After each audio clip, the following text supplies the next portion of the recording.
Henry and Gordon were lonely when Thomas left the yard to run his branch line. They missed him very much. They had more work to do and had to fetch their own coaches. The big engines thought they were too important to fetch coaches. James grumbled too. "We get no rest, we get no rest," they all complained. But the coaches only laughed. "You're lazy and slack, you're lazy and slack," they answered.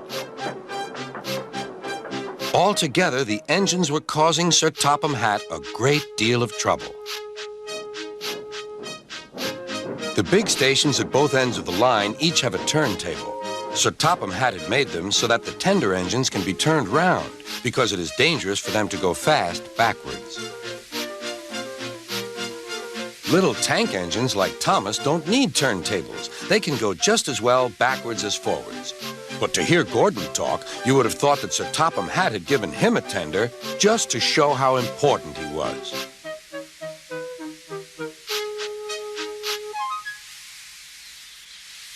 "You don't understand, little Thomas. We tender engines have a position to keep up.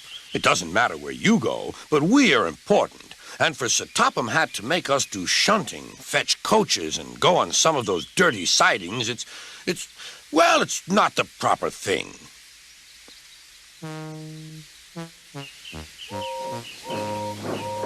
Thomas chuckled and went off with Annie and Clarabelle. "Disgraceful," Gordon hissed as he ran backwards to the turntable. The turntable was in a windy place close to the sea, and if he was not on it just right, he put it out of balance and made it difficult to turn. Today, Gordon was in a bad temper, and the wind was blowing fiercely. His driver tried to make him stop in the right place, but Gordon wasn't trying. The fireman tried to turn the handle, but Gordon's weight and the strong wind prevented him. "It's no good," they said at last. "Your big tender upsets the balance. If you were a little tank engine, you'd be all right. Now you'll have to pull the next train backwards." "Look," called some boys, "there's a new tank engine."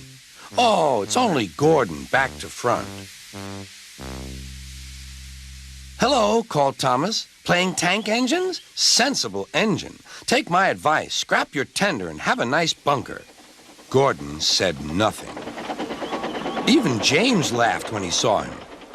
"Take care," hissed Gordon. "You might stick too." "No fear," chuckled James. "I'm not so fat as you."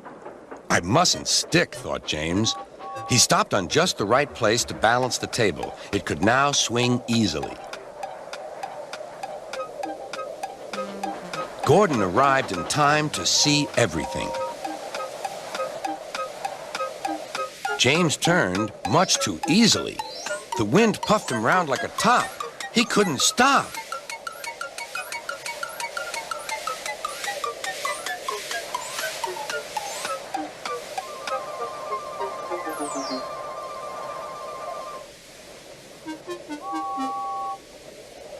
"Well, well," said Gordon. "Are you playing roundabouts?"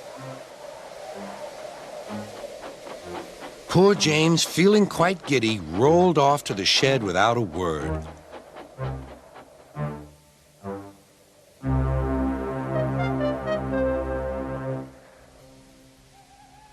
That night, the three engines had an indignation meeting. "It's shameful to treat tender engines like this. Gordon has to go backwards, and people think he's a tank engine. James spins round like a top, and everyone laughs at us. And to add to that, Sir Topham Hatt makes us all shunt in dirty sidings. Ugh!"